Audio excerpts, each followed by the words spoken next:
आकाशवाणी गोरखपुर से प्रादेशिक समाचार।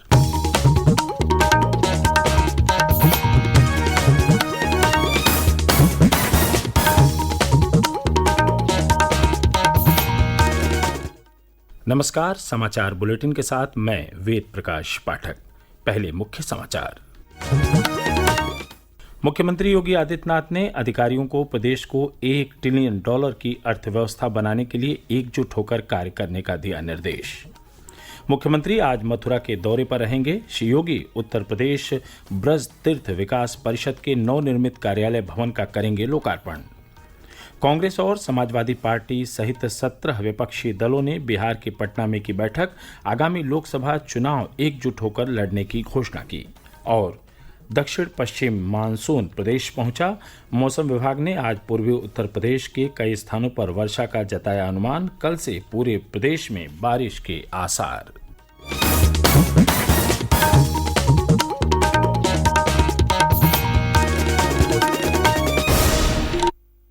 अब समाचार विस्तार से। मुख्यमंत्री योगी आदित्यनाथ ने प्रदेश को $1 ट्रिलियन की अर्थव्यवस्था बनाने के लिए कल विभिन्न विभागों के अधिकारियों के साथ लखनऊ में अपने सरकारी आवास पर उच्च स्तरीय समीक्षा बैठक की। श्री योगी ने UP for UP, UP for India और यूपी फॉर द वर्ल्ड की परिकल्पना करते हुए कहा कि अब समय उत्तर प्रदेश का है।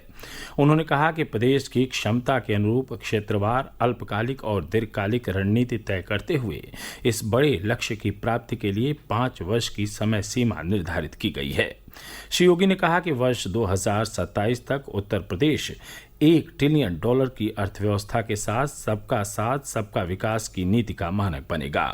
मुख्यमंत्री ने कहा कि इसके लिए कुछ प्रमुख क्षेत्र जैसे कृषि, विनिर्माण, धार्मिक पर्यटन, IT, ऊर्जा, स्वास्थ्य, शहरी विकास, शिक्षा, खाद्य प्रसंस्करण, MSME पर विशेष ध्यान देने की आवश्यकता है। मुख्यमंत्री ने कहा कि प्रदेश को $1 ट्रिलियन की अर्थव्यवस्था बनाने के लिए सूक्ष्म, लघु और मध्यम उद्यम क्षेत्र में बड़े स्तर पर योजना बनाने की आवश्यकता है। उन्होंने निर्माण क्षेत्र की समीक्षा करते हुए कहा कि प्रदेश में 54 लाख आवास गरीबों के लिए बनाए गए हैं।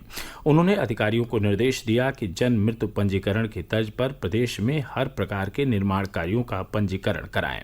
पंजीकृत निर्माण कार्यों के दौरान या बाद में अगर कोई दुर्घटना होती है तो उसके लिए बीमा की व्यवस्था की जाए। मुख्यमंत्री ने कहा कि प्रधानमंत्री नरेंद्र मोदी के विजन के अनुरूप उत्तर प्रदेश पहला ऐसा राज्य है जहां जिलों की GDP को जारी करने का कार्य हुआ है। उन्होंने कहा कि आज प्रदेश में पर्यटन उद्योग से लाखों लोग जुड़े हुए हैं। इस क्षेत्र में 24% से ज़्यादा की बढ़ोतरी हुई है। प्रदेश का कोई ऐसा पर्यटन स्थल नहीं है जहां एक भी होटल, गेस्ट हाउस खाली हो। मुख्यमंत्री ने कहा कि प्रदेश में आने वाले पर्यटकों का सटीक आकलन किया जाए और इस कार्य में आवश्यकता अनुसार आर्टिफिशियल इंटेलिजेंस की भी मदद ली जाए। मुख्यमंत्री योगी आदित्यनाथ आज मथुरा के दौरे पर रहेंगे।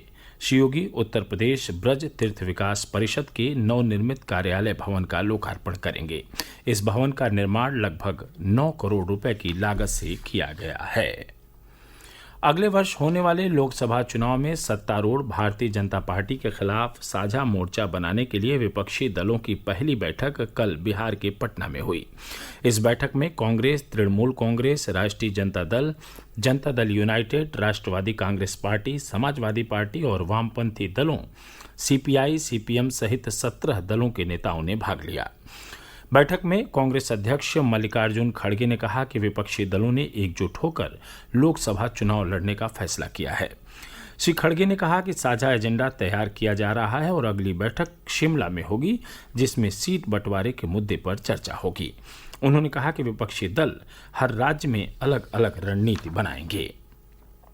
उप मुख्यमंत्री केशव प्रसाद मौर्य ने विपक्षी दलों की बैठक पर तंज कसते हुए कहा कि इस बैठक में भ्रष्टाचार और वंशवाद में डूबे नेता इकट्ठा हुए। उन्होंने कहा कि पटना की बैठक का हाल खोदा पहाड़ निकली चूहिया जैसा रहा। लखनऊ स्थित भाजपा के प्रदेश कार्यालय में कल प्रेस वार्ता को संबोधित करते हुए उन्होंने कहा कि कश्मीर से अनुच्छेद 370 को समाप्त करने और अयोध्या में राम मंदिर बनाने के विरोधी सभी दल इकट्ठा हुए। उन्होंने दावा किया कि अगले वर्ष लोकसभा चुनाव में प्रदेश में समाजवादी पार्टी का खाता खुलने की भी उम्मीद नहीं है। वहीं भारतीय जनता पार्टी देश भर में अकेले 300 से अधिक सीटें जीतेगी और राष्ट्रीय जनतांत्रिक गठबंधन 400 का आंकड़ा पार करेगा। उप मुख्यमंत्री ब्रजेश पाठक ने विपक्षी दलों की बैठक पर टिप्पणी करते हुए कहा कि अगले वर्ष होने वाले आम चुनाव में विपक्षी गठबंधन को करारी हार का सामना करना पड़ेगा। उन्होंने कहा कि भाजपा आगामी लोकसभा चुनाव में एक बार फिर बहुमत के साथ जीत दर्ज करेगी। प्रादेशिक समाचार आप आकाशवाणी गोरखपुर से सुन रहे हैं। यह समाचार बुलेटिन हमारे YouTube channel AIR news Gorakhpur और ट्विटर हैंडल AIR_GKP पर भी उपलब्ध है। मुख्यमंत्री योगी आदित्यनाथ ने भारतीय जनसंघ के संस्थापक, महान शिक्षाविद और राष्ट्रवादी विचारक डॉक्टर श्यामा प्रसाद मुखर्जी की पुण्यतिथि पर कल लखनऊ में उनकी प्रतिमा पर पुष्प अर्पित कर उन्हें श्रद्धांजलि दी। मुख्यमंत्री ने कहा कि डॉक्टर मुखर्जी महान शिक्षाविद थे। अपनी प्रतिभा के बल पर महज 33 वर्ष की आयु में वे कोलकाता विश्वविद्यालय के कुलपति नियुक्त हुए थे। श्री योगी ने कहा कि देश की आज़ादी की लड़ाई में उनका योगदान सदैव याद रखा जाएगा। उन्होंने कहा कि डॉक्टर मुखर्जी ने एक देश में 2 प्रधान, 2 विधान और 2 निशान नहीं चलेंगे का नारा दिया था। श्री योगी ने कहा कि प्रधानमंत्री नरेंद्र मोदी ने जम्मू कश्मीर से अनुच्छेद 370 को समाप्त कर उनके सपने को साकार किया है। केंद्र में मोदी सरकार के 9 वर्ष पूरे होने के उपलक्ष्य में भाजपा देश भर में बड़े स्तर पर जनसंपर्क अभियान चला रही है। इसी क्रम में प्रदेश के स्टाम्प एवं पंजीयन राज्य मंत्री स्वतंत्र प्रभार रविंद्र जायसवाल ने कल वाराणसी में प्रेस वार्ता को संबोधित किया। उन्होंने कहा कि पिछले 9 वर्षों में देश की ख्याति वैश्विक मंच पर तेजी से बढ़ी है। उन्होंने कहा कि प्रधानमंत्री नरेंद्र मोदी का निर्वाचन क्षेत्र वाराणसी आज पूरे विश्व में अपने विकास के लिए जाना जा रहा है। काशी में आज विश्व स्तरीय कार्यक्रमों का आयोजन हो रहा है। श्री जायसवाल ने कहा कि सरकार की योजनाओं का लाभ समाज के सभी वर्गों को बिना भेदभाव दिया जा रहा है।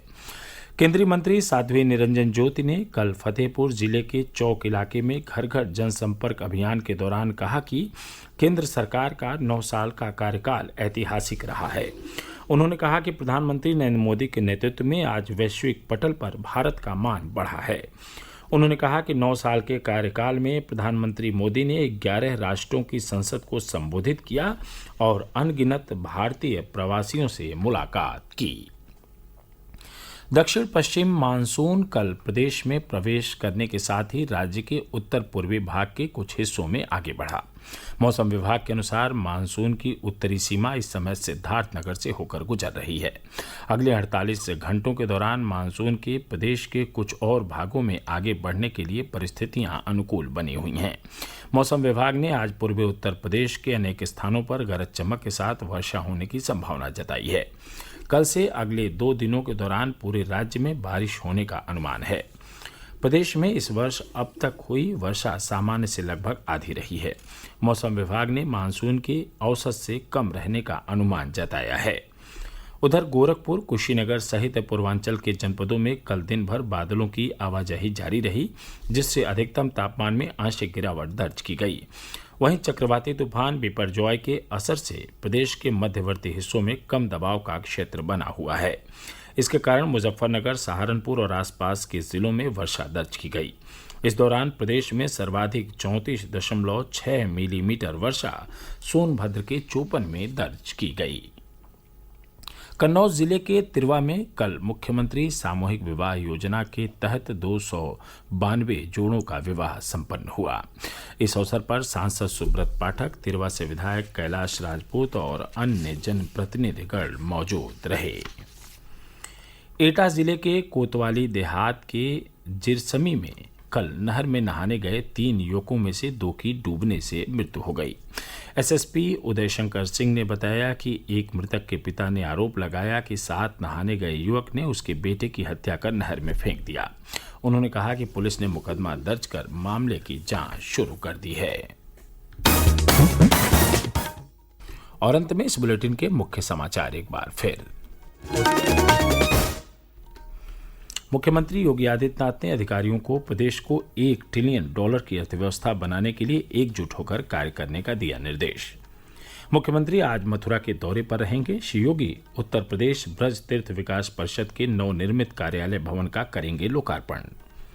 कांग्रेस और समाजवादी पार्टी सहित 17 विपक्षी दलों ने बिहार के पटना में की बैठक, आगामी लोकसभा चुनाव एकजुट होकर लड़ने की घोषणा की। और दक्षिण पश्चिम मानसून प्रदेश पहुंचा, मौसम विभाग ने आज पूर्वी उत्तर प्रदेश के कई स्थानों पर वर्षा का जताया अनुमान, कल से पूरे प्रदेश में बारिश के आसार। इसके साथ ही प्रादेशिक समाचारों का यह बुलेटिन समाप्त हुआ। नमस्कार।